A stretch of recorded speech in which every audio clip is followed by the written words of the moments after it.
सबसे पहले आपको बताएं कि सुप्रीम कोर्ट में आर्टिकल 63 नजरसानी अपीलों पर समाअत कल तक के लिए मुलतवी कर दी गई। बैरिस्टर अली जफर ने सदा की कि मुझे अपने क्लाइंट से मुलाकात की इजाजत दी जाए ताकि रहनुमाई ले सकूं। सुप्रीम कोर्ट ने बैरिस्टर अली जफर की सदा मंजूर कर ली।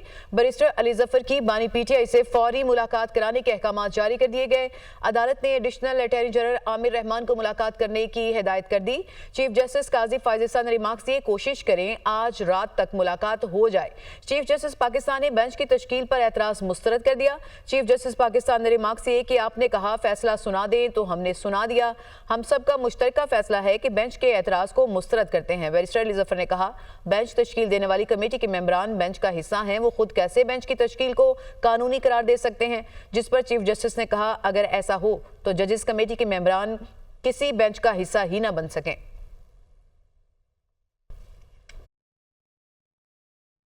सदर मुस्लिम लीग नून नवाज शरीफ का लंदन जाने का प्लान कुछ रोज के लिए मौखर कर दिया गया है। नवाज शरीफ आईनी तरमीम के बाद लंदन जाएंगे। नवाज शरीफ 2 हफ्तों के लिए लंदन जाएंगे और वहां पर क्याम करेंगे। तो सदर मुस्लिम लीग नून नवाज शरीफ का लंदन जाने का प्लान था जो कि कुछ रोज के लिए मौखर कर दिया गया है। हसन रजा ब्यूरो चीफ लाहौर हमारे साथ मौजूद हैं। हसन, बताएगा क्या चेंजिंग हुई? अब देखें, पहले मुस्लिम लीग नून के सदर मियां मोहम्मद नवाज शरीफ साहब ने कल जो है लंदन रवाना होना था। उनका शेड्यूल 3 सितंबर का था, लंदन जाना था और 2 हफ्ते का क़याम था। वहाँ पे उन्होंने अपने जो है वो चेकअप करवाना था मामूल का। लेकिन अब जो है वो आईनी तरमीम के बाद जो है मियां मोहम्मद नवाज शरीफ लंदन रवाना होंगे। इम्कान यही है कि सितंबर के तीसरे हफ्ते में बताया जा रहा है मुस्लिम लीग नून के जमादार जराए का कि अब वो तीसरे हफ्ते में लंदन रवाना होंगे और उससे पहले आईनी तरमीम के मुकम्मल ये प्रोसेस हो जाएगा और फिर जो है वहाँ पर जाकर अपना इलाज मुआवजा कराएंगे। और 3 अहम शख्सियात से मुलाकातों का भी इम्कान है और उस मुलाकातों के बाद जो है वो 2 हफ्तों के बाद वो वापस पाकिस्तान पहुंचेंगे। जी ठीक है हसन, आप साथ ही रहिएगा। Bureau chief UK Haseeb Arsalan भी हमारे साथ मौजूद हैं। हसीब, वैसे तो कल यहाँ पर पहुंचना था नवाज शरीफ ने, लेकिन अब वो नहीं आ रहे हैं, प्लान मौखर हुआ है। और यहाँ से लंदन से कोई खबर है इसके अलावा साथ? जी बिल्कुल, जो बताई ब्यूरो चीफ लाहौर ने उसमें थोड़ी सी मॉडिफिकेशन जो हमारी इतलात थी उसके मुताबिक ये था कि 2 से 3 दिन उन्होंने लंदन में क़याम करना था। उसके बाद उन्होंने अमेरिका जाना था जहाँ पे उनकी कुछ अहम मुलाकातें जो है वो शेड्यूल की गई थी। लेकिन अभी जो पाकिस्तान की सियासी सूरत हाल है उसको देखते हुए उनका जो प्लान है वो ताखीर का शिकार है। और जो लंदन के बड़े क्लोज जराए हैं मियां नवाज शरीफ के, उन्होंने हमें कंफर्म किया है कि उनका ये प्लान जो है वो ताखीर का शिकार है। और अब अगली जो डेट है वो उन्होंने अभी तक कंफर्म नहीं की, लेकिन अभी तक की इतलात के मुताबिक अब लंदन जो आने का प्लान था उनका और मोहतरमा जो मरियम नवाज साहिबा हैं उनका वो अब ताखीर का शिकार है। और अब प्लान के मुताबिक जो 3 अक्टूबर को उन्होंने लंदन पहुंचना था वो लंदन नहीं आएंगे। ठीक है, बहुत शुक्रिया हसीब अरसलान और हसन रजा, आप दोनों हमारे साथ मौजूद हैं।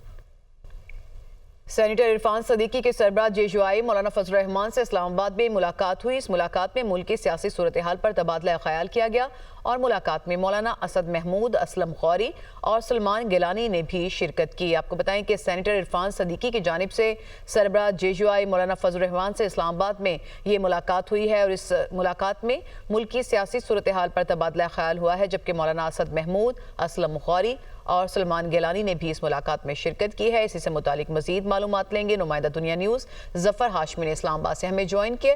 जी जफर, क्या मालूमात मिल सकी कि नमूर पर डिस्कशन हुई इस मुलाकात में मजीद? जी, ये मुलाकात तो उसी तनाजुर में थी जो आईनी तरमीम की सूरत हाल और उस पर जो मुज़ाकरात और मुशावरत मुख्तलिफ हल्कों में चल रही है उसी हवाले से जो इरफान सिद्दीकी हैं वो JUI के सरबराह मौलाना फजल रहमान से मुलाकात के लिए आए थे। और इस सिलसिले में पार्टी मुस्लिम लीग नून और हुकूमत ने अब तक जो पेशरफ्त की है और जो मसवदे के हवाले से जो डिस्कशन जारी है और मसवदे की तरमीम में तब्दीलियों के हवाले से जो काम हो रहा है उस पर जो है वो इरफान सिद्दीकी जो हैं उन्होंने मौलाना से तबादला ख्याल किया और उन्हें ये बताया कि ज़राए के मुताबिक के उनके मौलाना की जानिब से जो तजावीज़ सामने रखी गई थी हुकूमत के तरमीम में तब्दीली के हवाले से उस पर भी जो है वो मुशावरत की जा रही है और एक नया मसवदा जो है वो हुकूमत की जानिब से तैयार किया जा रहा है, जिसकी हतमी मंजूरी तो वज़ीर आज़म की वतन वापसी पर और उनके साथ मुशावरत के बाद ही होगा। लेकिन फिलहाल जो हुकूमत ने तब्दीलियां लाने का और उस पर जो सोच विचार करने का फैसला आईनी तरमीम से मुतालिक डिस्कशन हुई है इस मुलाकात में। जफर हाशमी, आप हमें मालूमात दे रहे थे, आपका बहुत शुक्रिया। पार्लियामेंट की तश्कील करदा खुसूसी कमेटी बराए कवायद और जवाबित की सब कमेटी तश्कील दे दी गई है। नवीद कमर सब कमेटी के कन्वीनर मुकर्रर किए गए हैं। इजलास आज तलब कर लिया गया है। इजलास में सब कमेटी के मेंबरान शरीक होंगे। आईनी तरमीम समेत दीगर अहम पार्लिमानी उमूर पर मुशावरत की जाएगी। वज़ीर ख़ज़ाना मोहम्मद औरंगज़ेब कहते हैं कि मुल्की मईशत इस्तेहकाम की जानिब गामज़न है। महंगाई मुसलसल कम हो रही है। वज़ीर आज़म का हुक्म है कि हुकूमत सिर्फ पॉलिसी फ्रेमवर्क देगी। बैंकिंग सेक्टर सरमायाकारों को सहूलियात फराहम करेगा। प्राइवेट सेक्टर को मईशत को लीड करना होगा। वो इस्लामाबाद में तकरीब से खिताब कर रहे थे। Alhamdulillah, we are in a good place. Now, it is incumbent on us. It's extremely critical that we now leverage this position to do what we need to do in terms of bringing permanence to that macroeconomic stability.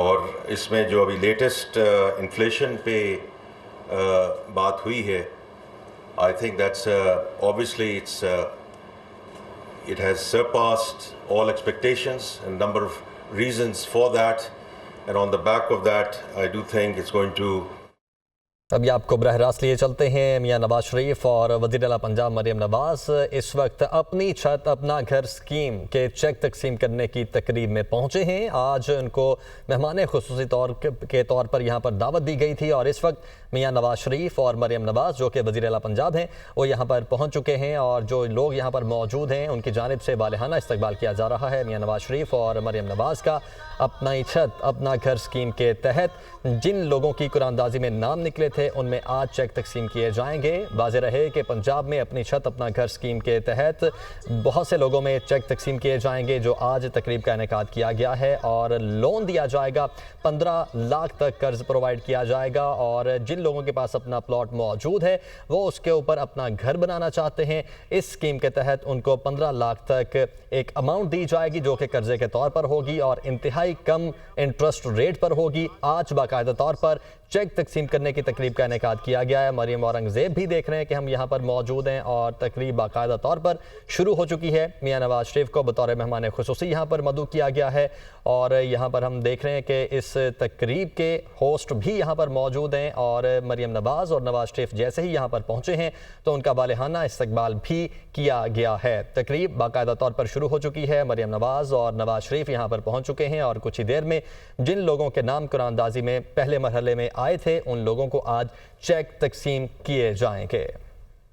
आगे बढ़ते हैं। इस्लामाबाद के 3 हलकों की election tribunal मुंतकली का case है। Election commission ने order जारी कर दिया है। नून लीग के अंजुम वकील तारिक फजल चौधरी और खुरम नवाज की दरखास्तों पर ऑर्डर जारी किया गया है, जबकि ऑर्डर के मुताबिक इलेक्शन कमीशन ने केसेस मुंतकली और ज़िमनी दरखास्तों का जायजा लिया है। दरखास्त गुजारों की जानिब से उठाए गए सवालात का दरखास्त देखे बगैर फैसला नहीं किया जा सकता। इलेक्शन ट्राइब्यूनल हलकों से मुतल्लिक इलेक्शन दरखास्तों का असल रिकॉर्ड इलेक्शन कमीशन को फराहम करे। तो इस्लामाबाद के 3 हलकों की इलेक्शन ट्राइब्यूनल मुंतकली का केस है जिसमें इलेक्शन कमीशन ने ऑर्डर जारी कर दिया है।